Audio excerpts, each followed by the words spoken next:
let's dive in straight into the Land of Dawn here for the final game, the deciding game between RRQ HOSHI and BIGETRON Alpha. The final game of week 2, and this week has been full of 2-1s. You can already see again Key using the aggression in the early stage with Vin, and Key actually stole the little minion with a little creep from Albert. Ooh, already aggressive movements from Key here. Albert is still, it's lacking on farm, but take a look on the other side. Lolita is also pressuring here, so mirror movements from both roamers here, and it seems like composition-wise, RRQ, they are setting for a team fight slash cover. Let's pick off with Lancelot. Meanwhile, BIGETRON, they are setting more of a team fight slash kiting orientation, so we'll have to see. We'll see indeed. BTR in the early stage of the game need to be very careful. This time it's very different from Game 2, where Game 2 they were actually able to put some pressure down in the bottom side with the 1-1 in BTR's hands. This time they have a Claude. Need to just play it safe, can't really go for the all-ins like you see here, and even in the mid lane, it's going to be the same story. Maybe even the top side.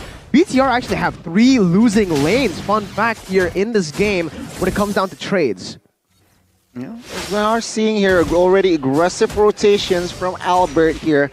Akai will pick up the gold buff top side, but he is just rotating towards Albert here, giving vision as well, and now he goes back to support Claude. And I think that is going to be the keys to success in this game. We'll see though, how will RRQ respond. Turtle will be up. It seems like rotation-wise it is quite even from both parties. The sustain from this Claude as well, Gani, is going to be very good. They have a Rafaela that's constantly moving towards the bottom side, and we all know the trick.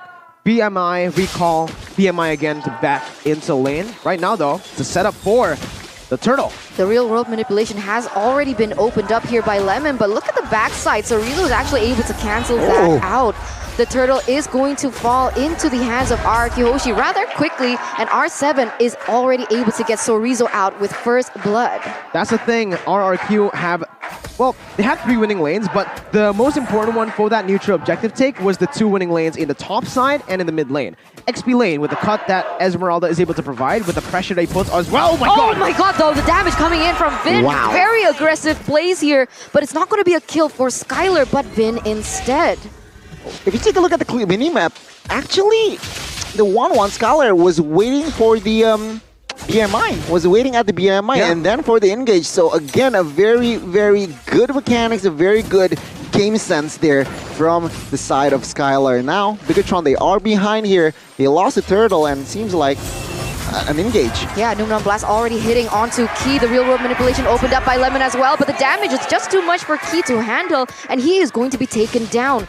Already 3 kills for the side of RRQ HOSHI in the 3rd minute. Marky has the Blazing Duet. They can actually look for the kill onto 1-1 as Max has placed himself in a position to do so, but both of the teams just backing off for now. We're taking a look at the emblems though, Gani. Wow, Lolita here, once again, not once again, but Vin, he opted for a little bit of everything here with cooldown reduction, but man, outside. Uh-oh, Albert nearly got a kill there onto Marky. He was quick with the recall though, but now Max here looking for a sandwich onto Skylar. Will he be able to get out here? But you can see that the damage from Albert is just too much. He is going to be able to take Marky down, and that is going to be it. But look at this, Numnon Blast. Just to zone them away. Already some cheeky plays here coming in from RRQ HOSHI. Very good early stage plays by both of the teams. Even Max getting that pick, but the thing is, was it really worth it for BTR? RRQ HOSHI were able to get the better trade there because Albert picked up the kill, and for BIGETRON it was Keith who picked up the kill, not Marky. Marky's sitting at 0-2-1. He has the average, so he can catch up in goal, just really depending on how he plays the rest of this lane out. 4 minutes in, and it's still RRQ HOSHI who has the better setup for the objectives up top because of the Eve in the mid lane, and R7 who's constantly just being such a nuisance up top. Both BIGETRON as well as RRQ HOSHI already dancing around this Turtle. But look at this once again. Lemon able to open up that real world manipulation, dishing out the last minute damage onto Key. We see Max trying to prevent this from happening, but it is going to be Albert with the retribution and going to take it away from Max. Max uses the ultimate to disengage, knowing that he is so low and he doesn't want to feed more onto RRQ HOSHI. But R7 in the top side, the Falling Star Moon lands onto Sorizo. Albert already in the bush. Are they going to go for it? Sorizo! Is he going to make this out alive? But the answer is no. He receives too much damage and another pickoff centered for RRQ Hoshi. Good conversion after getting the turtle straight up to that top side, and Marky might be next.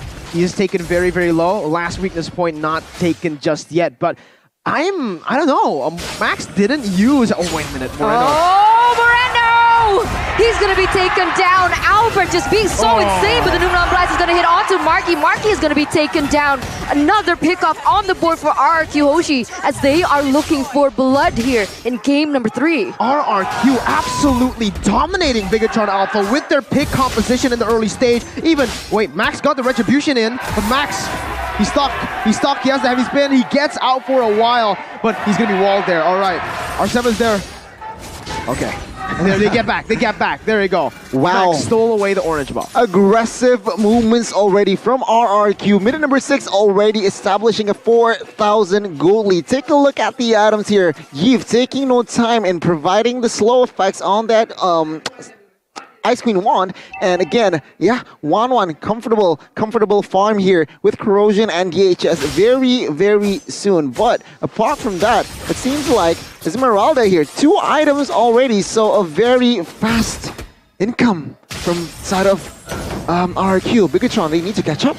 This is again what the winning lanes give you in a match. RRQ drafted 3 winning lanes. Esmeralda versus Paquito, that's a winning lane in terms of the trade. Skylar on the 1-1 against the Klon, and especially in the mid lane where usually if you are able to control the mid lane, you will be able to control the neutral objectives. Yves constantly a nuisance, clearing faster than Sicilian and even poking better than Sicilian in the early stage of the game. RRQ absolutely utilizing it and forcing so much damage onto Moreno. R7 going in for the flank here in that back line, but Moreno is quick to pick up on this. It is going to be the claws landing onto him, but R7! He goes in for the 3-man dive, and a double kill will be secured there as RRQ Hoshi, they're picking up the pace once again, proving that the aggression that they have knows no limits. Man, I've said this so many times, but I don't think Lancelot is viable in the meta. Albert clearly doesn't care, and oh my, another kill in the bottom side.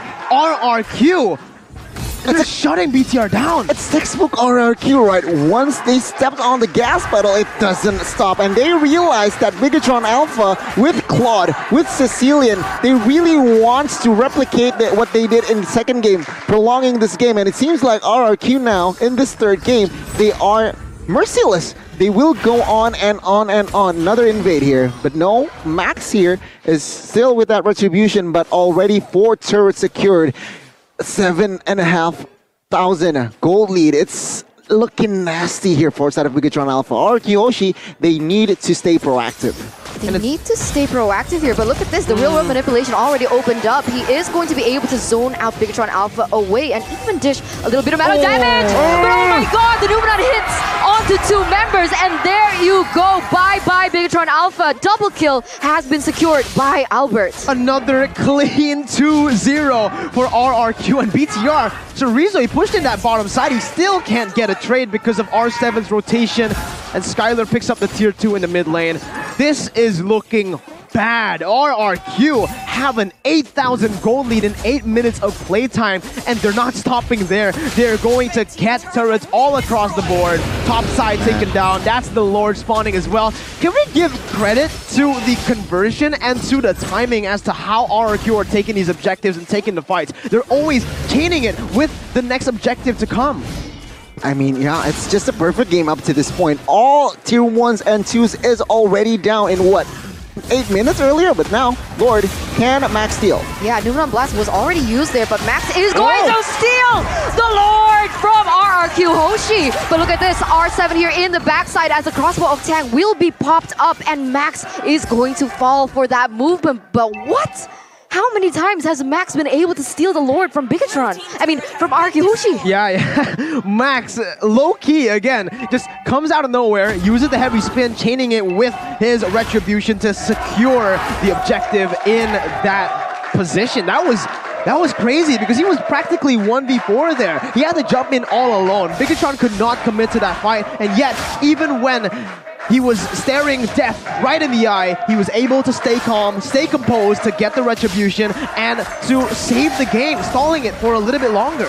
Yeah, I mean, he bought time for his team, right? Remember, again, Claude and Cecilia need those time, needs those item, but top side. Yeah, already so much burst placed onto R7. He is trying to maneuver away though, and he does get out. But it is going to be the tower falling for Bigetron Alpha as one by one, they're looking for anything that they can get their hands onto. Seems like now the tempo is a little bit slowing down. Still RRQ with their very healthy amount of lead economy and as well as structures.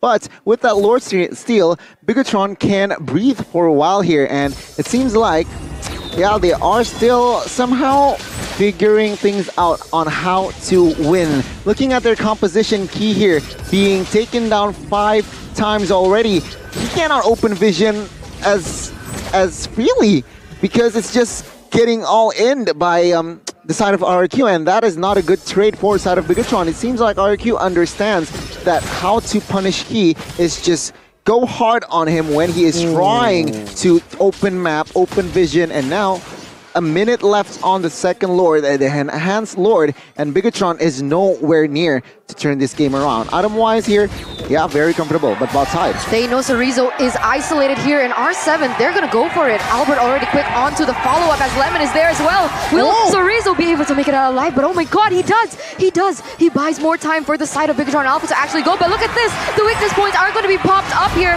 But even before that, Skylar is going to claim that kill onto him first. It looked bad, right? It looked bad because Cerezo was caught all alone and RRQ were able to actually finalize and get that kill. But if you take a look at what the other members of BTR were doing, it created space. BTR had some space for Moreno to go and farm. He finally has some stacks in that top side. Is it enough though? That's the question. 7 seconds on the Cerezo, so it's not that crazy. It's not that bad for Bigetron Alpha, losing a member in the bottom side, but also getting some space back for the team.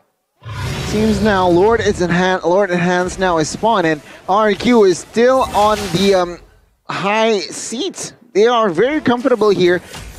And yeah, I think it's now realizing that they made a mistake in the first Lord. It seems like all RRQ members will cover Albert now. Yeah, they have to zone Max away. The real world manipulation already opened up. It is going to work though. Okay, I thought Skylar was going to be caught in a bad situation. They are going to be able to claim this Lord freely, as Vin gets taken a little bit low, but not enough to take away his life, and that was a clean setup from the side of RRQ Hoshi. 10,000 gold lead already into the hands of RRQ Hoshi. They secured the Evolved Lord with a great setup, again using that real-world manipulation facilitated by Lemon, who is not stingy at all when it comes to his resources. He always pops in the real-world manipulation. We've said this multiple times, even against Onyx yesterday in the Royal Derby. He always has the real world down. Yeah, I mean, with that Enchanted Talisman, right, it just helps with the cooldown. Take a look at the damage dealt by X. All 5 members from RRQ is sitting at a top 5. Meanwhile, Mike and friends having a tough time. Having a tough time here, so we'll see what RRQ Hoshi have in store for us. You see the real world manipulation landing onto Marky, zoning him away as the real world manipulation was also popped up. Cerezo here going to be the focus as the weakness points might be popped here, but Albert as well as R7, they're not going to be distracted by Cerezo. They're going to focus on the objectives. They're going to take all these turrets except for that bottom side.